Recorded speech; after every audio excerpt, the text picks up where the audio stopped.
after all the turnovers you had in the game, you were able to create a couple late that really helped you shut it down. How important were those two plays?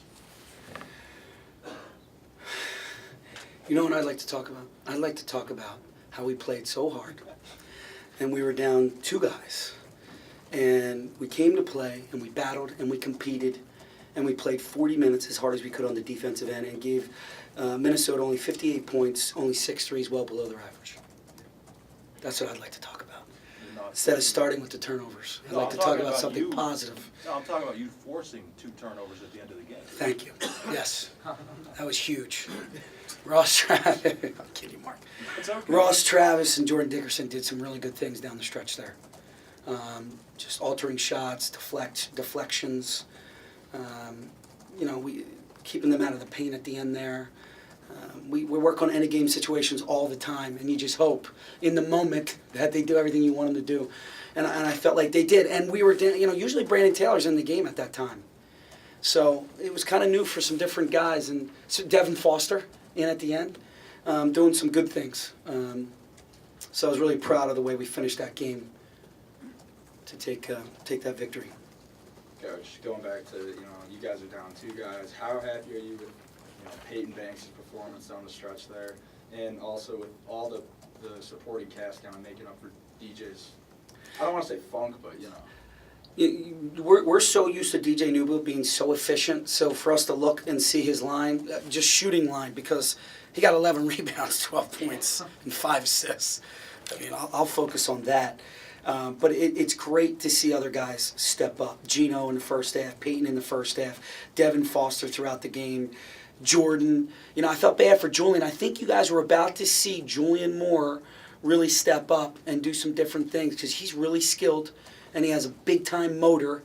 And when he came in the game, he felt, you felt his presence immediately. I was happy for those guys because they've been patient and they waited their turn. Now they're getting their turn and they're making the most of it. Kind of going off of that, nobody had more than 2 fouls, and that's been an issue, especially for the front court, at least in Big Ten play.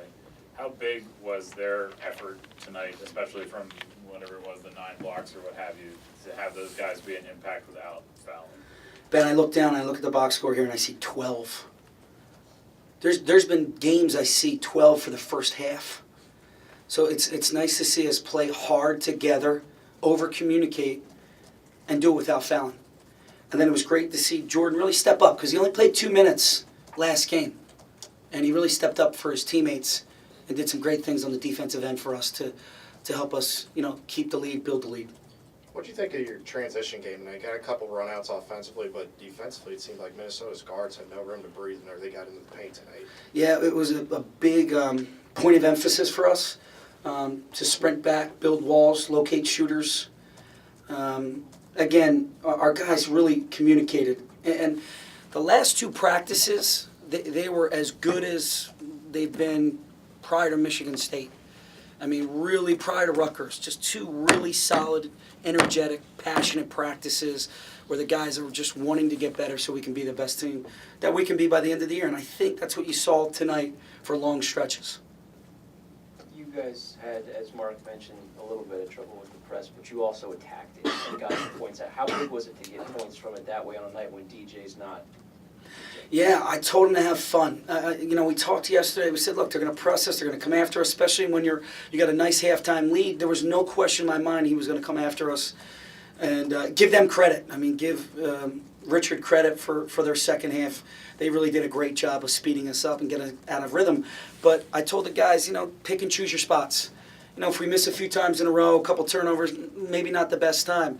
But when you feel like it's a good time, when we can get layups and we can get dunks or maybe an open 3, let's go for it. Let's not play back on our heels or play passive. Let's play this game to win and go out and have some fun, play with some confidence. And I felt like they did that for the most part. What was the prevailing sentiment really when they went up 46-45? What were you trying to tell them? Been here before. I wanted to be a part of the solution, not the problem. I know I can be animated, but it was more about keeping their energy high, helping them believe, stay the course. Let's win this next possession. We'll worry about the one after that. Let's just win this one right here, focus on this one. And that's what they did. They won the next couple possessions, and a little bit on the seesaw, but I think we took a 3-point lead for a while there, and then we gained a little bit more because we have been here before. DJ Shep, I think Shep's growing up right before our eyes. Wasn't his best game, but still gave us quality. He played 30 minutes, and I believe they were quality minutes. So that's what I was saying in huddles, and they executed it very well. Hey, Coach, in the back here. You were able to outsteal and out-assist the team that is second in the nation in steals and sixth in the nation in assists tonight. What went into that effort overall? Look, they played really hard on the defensive end. We did a really good job. Only gave up 9 offensive rebounds to a team that's a little bit bigger than us. And, they stuck to the game plan. Even though we went on runs, they changed the defense a little bit just to break rhythm.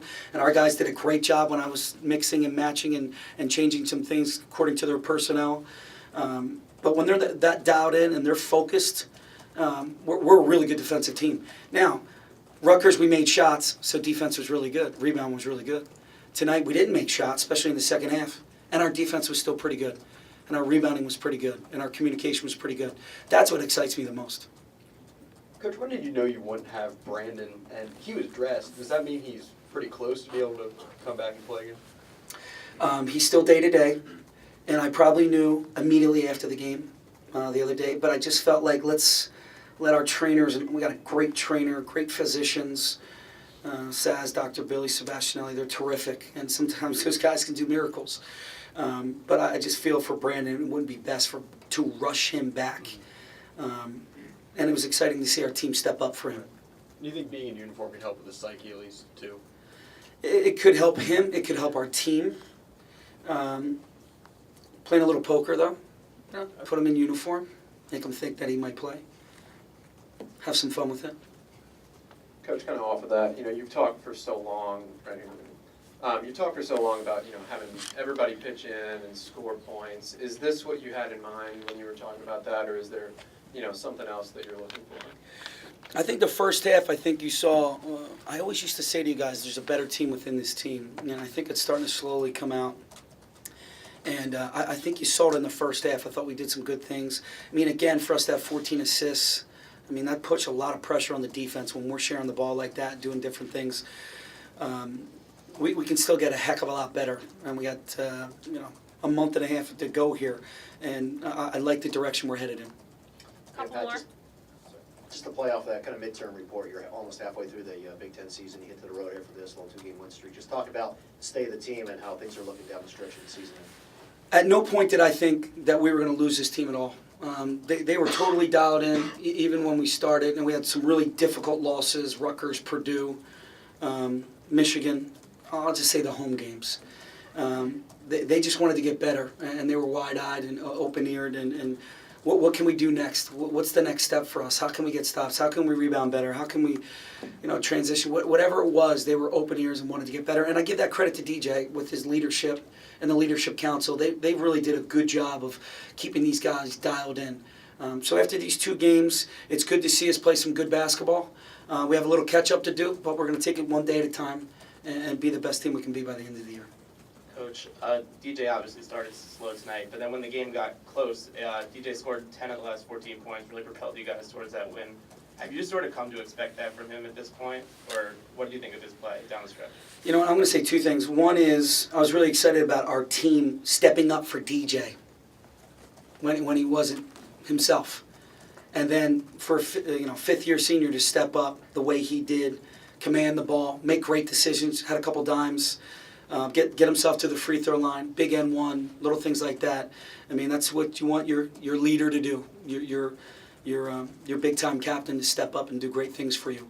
And DJ's done that all year long. Thank you.